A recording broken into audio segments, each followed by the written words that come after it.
Ladies and gentlemen, let's get real for a moment. We live in a world where communication happens at lightning speed texts, DMs, calls, it's nonstop. And when someone catches your eye, when a man reaches out, it's easy to get swept up in the moment. But let me share something with you. How you respond in those early stages sets the tone for everything that follows. Never lose your sense of self. Listen, your identity is not a bargaining chip. You are not a reflection of someone else's attention. If you start bending and breaking your own rules, abandoning your own values just because someone reached out, you're setting yourself up for disappointment. Stand firm in who you are, because certainty attracts energy. Don't over-text or over-pursue. Now, I get it. You're excited. You want to connect, to build something. But chasing? Bombarding someone with messages? That doesn't create connection, it creates imbalance. High-value people value themselves. They invest their time wisely. So take a breath, step back, and let things unfold naturally. Never ignore red flags. Your intuition isn't just some woo-woo concept, it's your survival mechanism. If something feels off, it probably is off. Ignoring red flags doesn't make them disappear, it just delays the inevitable. Be brave enough to address them early, because discomfort in the short term saves you from pain in the long term. Don't pretend to be someone you're not. Authenticity is your superpower.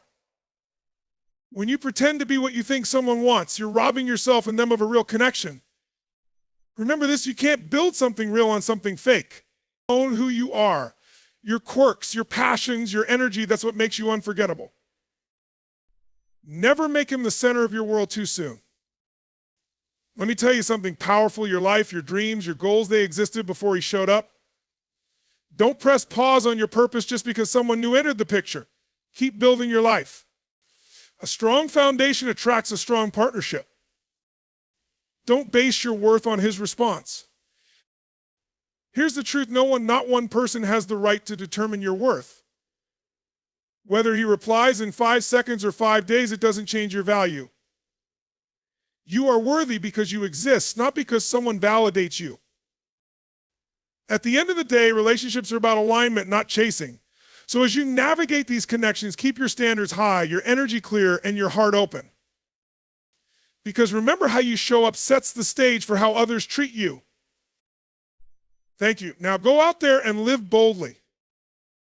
Listen, the biggest mistake people make when someone new comes into their life, whether it's a romantic connection, a business opportunity, or even a new friendship, is they start to shrink themselves. They start editing their personality, filtering their words, and muting their own voice just to fit into someone else's expectations. But here's the deal, when you lose your sense of self, you lose everything. Because if you don't know who you are, how can you expect someone else to see your value? Every single one of us has a core and identity that's shaped by our values, our passions, and our standards. That core is your power source. It's the engine that drives your confidence, your clarity, and your sense of purpose. But what happens when someone reaches out to you and you suddenly start prioritizing their approval over your integrity? You start saying yes to things you don't want to do. You overlook behavior that doesn't align with your standards. You silence your voice in moments where you should be speaking up. Why? Because deep down, you're afraid that being fully yourself might drive them away. Let me hit you with something. If being yourself drives someone away, they were never meant to stay in the first place. I want you to understand this: at a deep level, your identity is not negotiable. It's not a piece of clay for someone else to mold into their preference. And yet, so many people fall into this trap of believing they need to shape-shift to be liked, to be accepted, to be good enough. But here's the truth: no connection that requires you to abandon yourself will ever be worth it in the long run. Now, I'm not saying you shouldn't adapt or compromise in a relationship. That's a natural and healthy part of any meaningful connection. But there's a massive difference between adapting and abandoning. Adapting means you're flexible, open-minded, and willing to understand someone else's perspective. Abandoning means you're suppressing your truth, your needs, and your boundaries just to keep someone around. That's not connection, that's desperation. Let's get real when you show up as your authentic self. Not everyone is going to like you. Not everyone is going to understand you, and that's okay. Because the people who are meant for you, the people who resonate with your energy, your values, and your mission will see you, and they'll choose you not because you performed for them, but because you were real. I've seen so many people, strong, talented, incredible people, dim their light because they thought shining too brightly would make someone else uncomfortable. But here's the thing, the right person isn't intimidated by your light, they're inspired by it. They don't want you to shrink, they want you to expand. They don't want you to silence your voice, they want you to speak your truth louder. You've got to own your value, own your standards, and own your story. When someone reaches out to you, they're entering your world, and if you start making their opinion of you more important than your opinion of yourself, you're giving away your power. Don't hand over the keys to your self-worth to someone else. It's too valuable, and they probably don't even know how to drive your car. So let me ask you something. Who are you when no one's watching? What are the values you refuse to compromise on? What's the vision you have for your life, with or without anyone else in the picture? These are the questions you need to answer, because the moment you have clarity on who you are, you'll stop seeking validation from people who can't give it to you. At the end of the day, your sense of self isn't just something you protect, it's something you project. When you walk into a room, when you reply to a message, when you have a conversation with someone new, you should radiate the energy of someone who knows exactly who they are and what they stand for. And if that scares someone away, let them go. Because the person who's meant for you, the person who sees your worth and respects your boundaries, will never ask you to compromise your identity for their comfort. Own your space, own your voice, and most importantly, own your power. Let's get brutally honest here. One of the fastest ways to sabotage a potential connection, whether romantic or otherwise, is by over-pursuing, over-texting, and constantly chasing someone's attention. Now, I know what you might be thinking, but Tony, I'm just showing interest. I'm just being enthusiastic. And listen, enthusiasm is great. Energy is magnetic. But there's a thin line between showing interest and radiating desperation. And once you cross that line, everything shifts. Here's the thing, people are naturally drawn to value. We're wired to pursue what we perceive as rare, as meaningful, as significant. And if you're constantly in someone's inbox, if you're double texting, triple texting, or always the one initiating every conversation, what message are you sending? You're essentially broadcasting, hey, my time isn't as valuable as yours. My energy is here for the taking. I'll keep showing up no matter how little effort you put in now. I know that might sound harsh, but it's the truth. Real connection is built on mutual investment, mutual curiosity, and mutual respect. It's not a one-way street. If you're always the one reaching out, always the one carrying the conversation, or always the one trying to keep the spark alive, you're not in a relationship, you're in a performance. And performances are exhausting because they're not sustainable. You've got to understand something fundamental. Your time is valuable. Your energy is valuable. And when you treat your time and energy like it's worth gold, others will start to see it that way too. But if you're giving it away freely, scattering it like confetti at a parade, it loses its perceived value. People start to take it for granted. They might not even be doing it intentionally, it's just human nature. We don't value what comes too easily. Now, I'm not saying you should play games. This isn't about manipulation or creating artificial distance. It's about balance. It's about recognizing when your investment is being matched and when it's not. Because every text you send, every moment you spend waiting for a reply, every ounce of mental energy you pour into analyzing someone else's response, it's all costing you something. It's costing you peace of mind. It's costing you focus. It's costing you emotional energy that could be better spent on building your goals, pursuing your passions, and investing in people who show up for you without you having to pull them in. Think about it this way. If someone wants to talk to you, if they're genuinely interested in building something meaningful with you, they'll show up. They'll reply, they'll initiate. They'll make it clear that they value your presence in their life. You shouldn't have to constantly remind someone of your existence. You shouldn't have to beg for their attention through endless messages or overly eager follow-ups. You've got to let people meet you halfway. And if they don't, if they're lukewarm, inconsistent, or only occasionally available, then you've got to have the courage to step back. Not in anger, not in resentment, but in self-respect. Because chasing someone who isn't fully invested in you isn't just unproductive, it's demeaning. I want you to ask yourself a tough question. Why am I over-pursuing? Why am I over-texting? What am I trying to prove or secure with this level of effort? Because more often than not, the root of this behavior isn't excitement, it's fear. Fear of losing someone, fear of being forgotten, fear of not being enough. But here's the irony, the more you act out of fear, the less attractive your energy becomes. Desperation repels, while confidence attracts. Confidence doesn't mean you never text first or you never initiate. Confidence means you're comfortable with space. It means you're not afraid of silence. It means you trust that if someone genuinely values you, they'll make the effort to bridge the gap. So here's the deal: stop over-explaining, stop over-texting, and stop over-pursuing. Instead, lean back. Give the other person space to lean in. And if they don't, if they let that space sit empty without taking a step toward you, then you've got your answer. They were never fully invested in the first place. At the end of the day, you want someone who chooses you, not someone you had to convince. You want someone who matches your energy, not someone who needs to be dragged into connection. So value your time, honor your energy, and trust that the right people will show up and meet you where you are. Because when you stop chasing, you start attracting. And trust me, attraction is a much more powerful force than pursuit ever will be. Let me lay it out for you. One of the most damaging things you can do when someone new enters your life is to start measuring your worth based on how they treat you. And I get it, it's so easy to fall into this trap. You start off excited, hopeful, maybe even a little nervous, and every text they send, every compliment they give, or every moment they make you feel seen feels like a validation of your value. But here's the hard truth: your worth is not determined by someone else's attention, affection, or approval. When you tie your self-worth to someone else's behavior, you hand them a power they should never have had in the first place. Their good mood makes you feel on top of the world, but their bad mood sends you spiraling into self-doubt.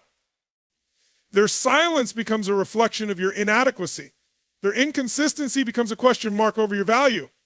But listen to me carefully: your worth isn't up for negotiation, and it isn't dependent on someone else's emotional weather. When you start basing your value on someone else's actions, you lose your center. You become reactive instead of proactive. You start walking on eggshells, second-guessing every word you say and every move you make because deep down you're terrified of doing something that might make them pull away. And here's the irony: the more you seek their validation, the less attractive your energy becomes.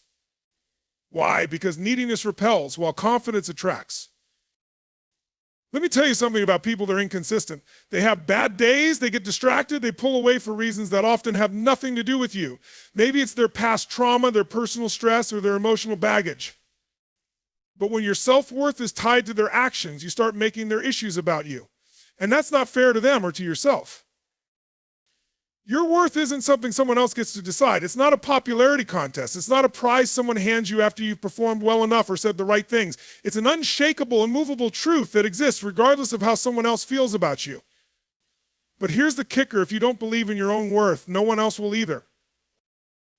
Think about it this way: if you walked into a luxury store and saw a designer bag with a $10 price tag, you'd assume it was fake, damaged, or worthless. Why? Because the price tag sets the perception of value. The same principle applies to how you carry yourself. If you're constantly apologizing for who you are, if you're accepting breadcrumbs of attention, if you're twisting yourself into a pretzel just to keep someone's interest, you're putting a $10 price tag on something priceless.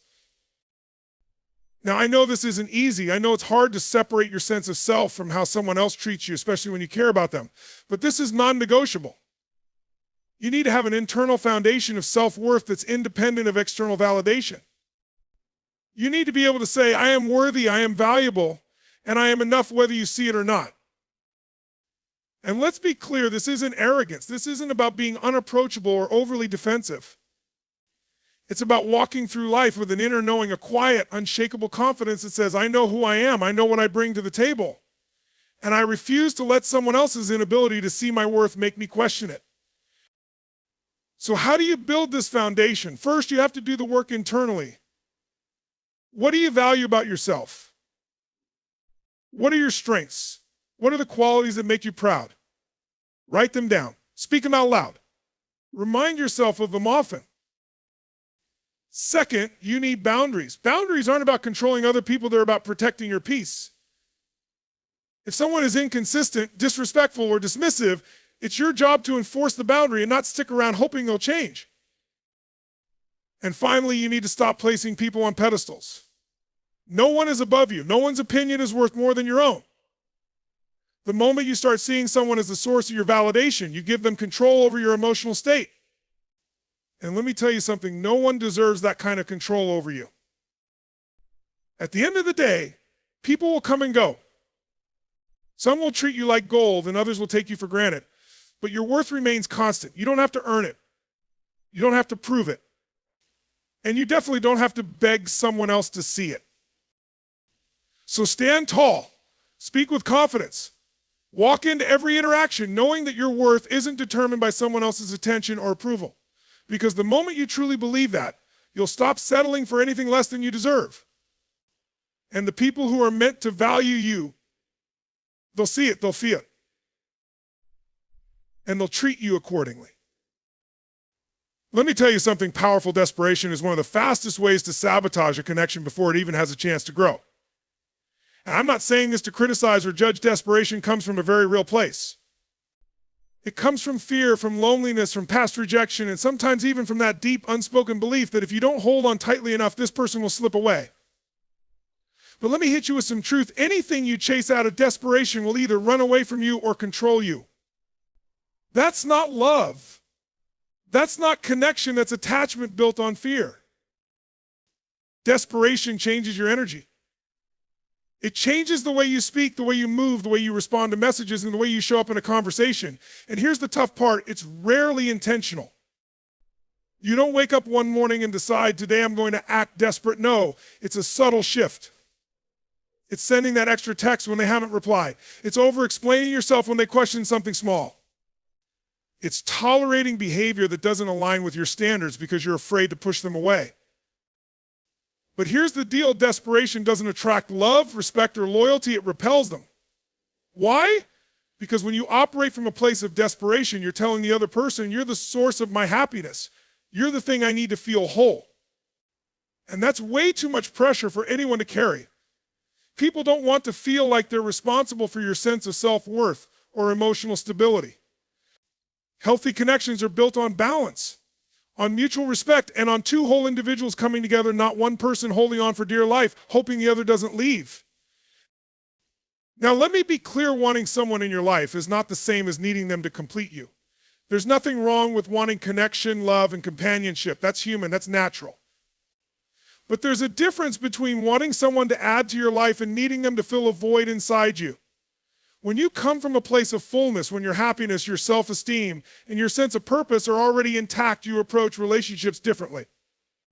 You're not clinging, you're not performing, you're not bending over backward trying to earn someone's approval. You're showing up as your whole, authentic self and saying, I'd love for you to be a part of my life, but I'm okay even if you're not. Do you feel the power in that? That's confidence, that's self-respect. That's the kind of energy that draws people in, because it communicates emotional maturity and stability.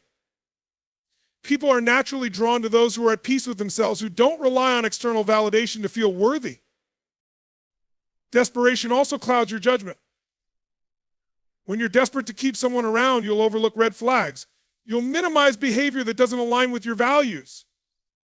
You'll rationalize inconsistency, disrespect, or poor communication because you're so focused on keeping them rather than honoring yourself.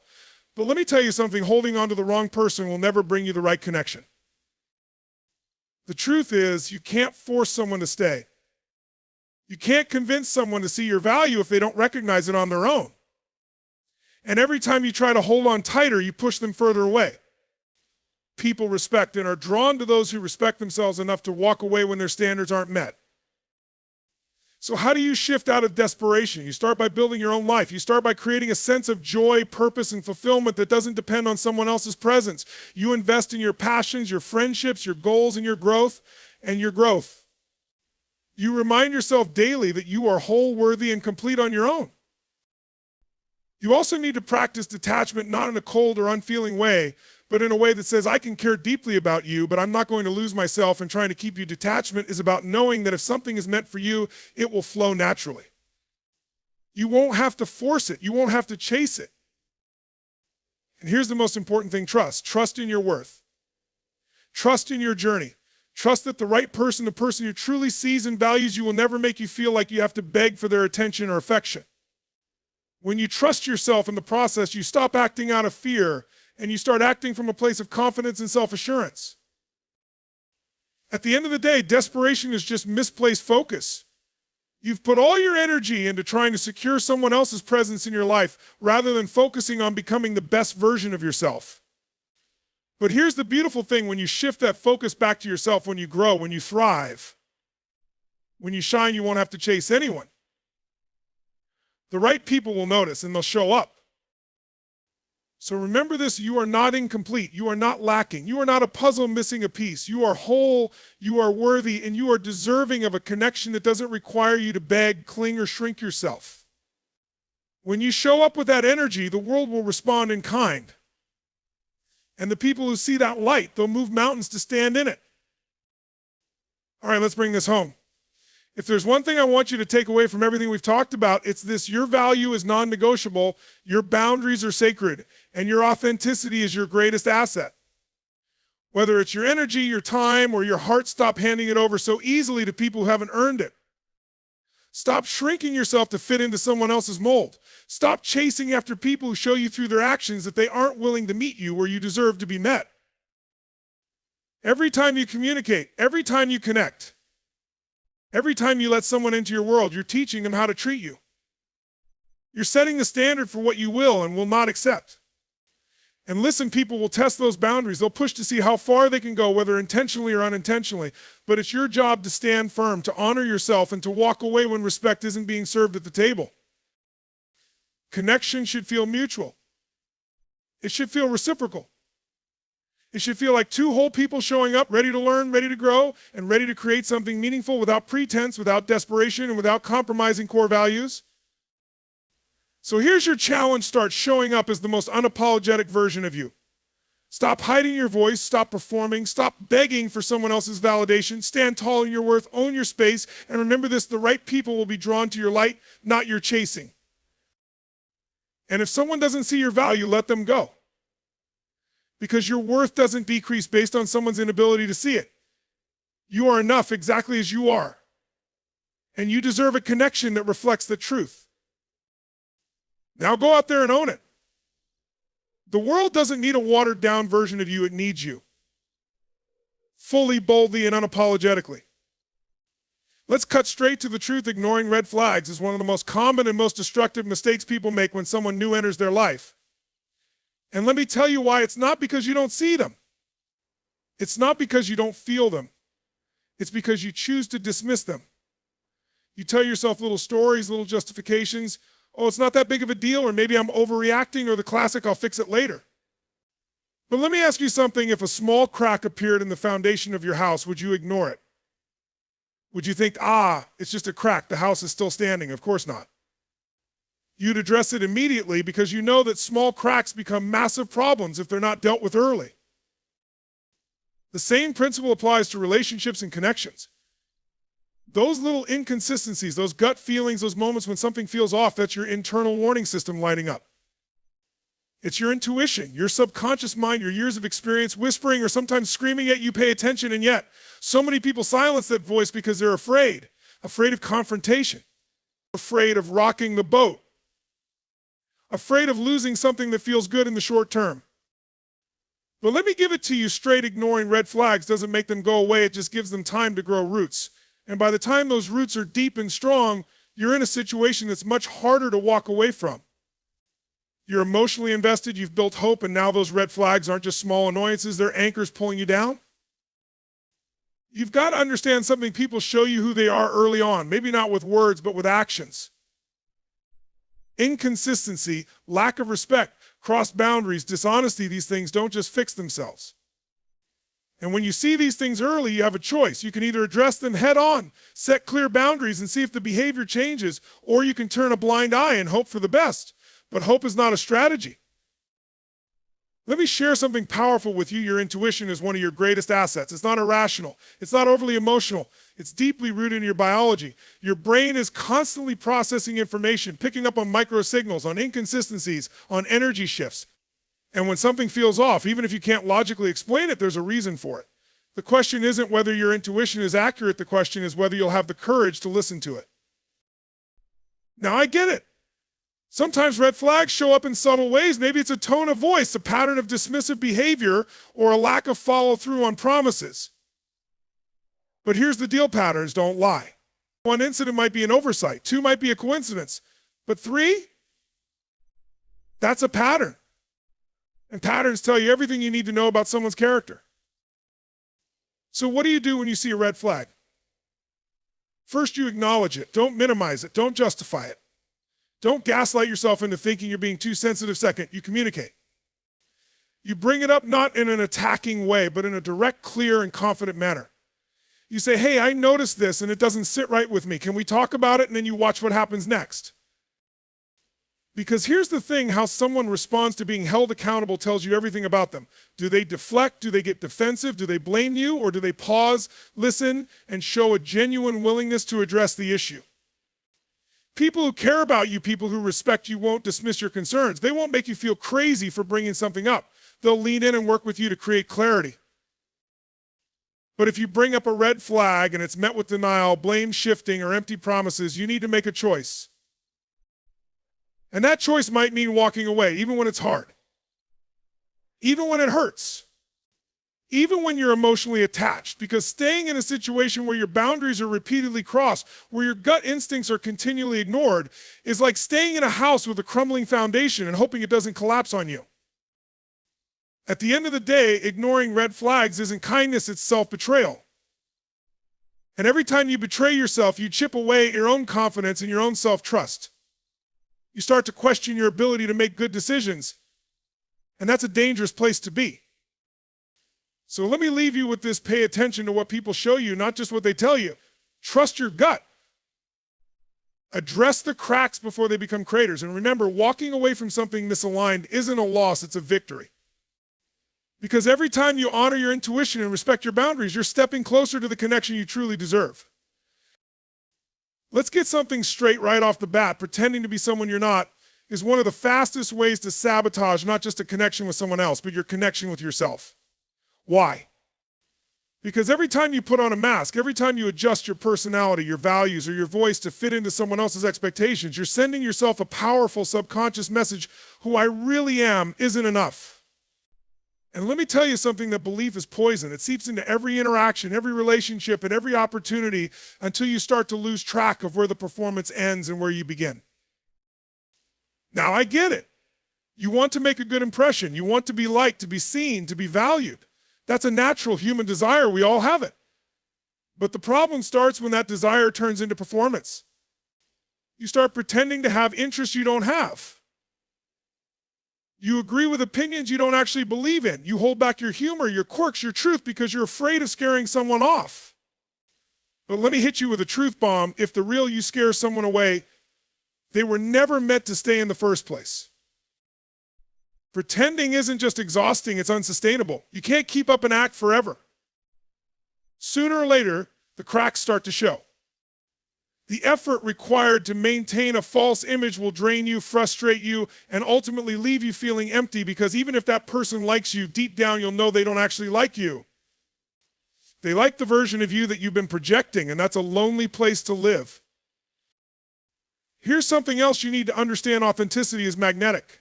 When you show up as your true self, flaws, quirks, and all, you give other people permission to do the same. Authenticity creates connection because it's raw, it's real, it's vulnerable. Vulnerability, that's where the magic happens. It's where trust is built. It's where intimacy grows. But none of that can exist if you're busy putting on a performance. Now, why do people pretend? Why do people feel the need to adjust themselves to fit into someone else's mold? It's fear. Fear of rejection. Fear of being judged. Fear of not being good enough. But let me tell you something about fear. It's a liar. It whispers to you, if they see the real you, they'll leave. But the reality is, the right people, the people who are meant to be in your life, won't be scared off by your authenticity. In fact, they'll be drawn to it. The irony is, when you try to be what you think someone else wants, you end up attracting people who aren't actually aligned with you. You might win their approval, but you'll lose yourself in the process. And let me ask you this: what's the point of being liked if you're not even being yourself? Is that really a win? Authenticity doesn't mean you're perfect. It doesn't mean you've got it all figured out. It means you show up as you are, with your strengths, your flaws, your passions, and your fears. It means you stop filtering yourself for the comfort of others. It means you stop saying yes when you mean no, and stop nodding along when you completely disagree. And listen, Being yourself doesn't mean everyone is going to like you. That's not the goal. Not everyone is supposed to like you. And that's okay. You're not for everyone, and everyone isn't for you. But the people who do resonate with you, the people who see you, appreciate you, and celebrate you, they're going to be the ones who stick around. They're going to be the ones who build something meaningful with you because the foundation will be real, not built on a facade. So how do you stop pretending? You start by getting clear on who you are and what you stand for. What are your values? What are your non-negotiables? What lights you up? And what shuts you down? When you're clear about who you are, you stop feeling the need to mold yourself into someone else's idea of acceptable. You also have to get comfortable with rejection. Because let's be real, being authentic means not everyone is going to like you. And that's not just okay, it's necessary. Rejection isn't always a bad thing. Sometimes it's just redirection. It's the universe's way of saying, this isn't your person. Keep moving. And finally, you've got to practice. Authenticity isn't a one-time decision, it's a daily practice. Every conversation, every interaction, every moment is an opportunity to choose authenticity over performance.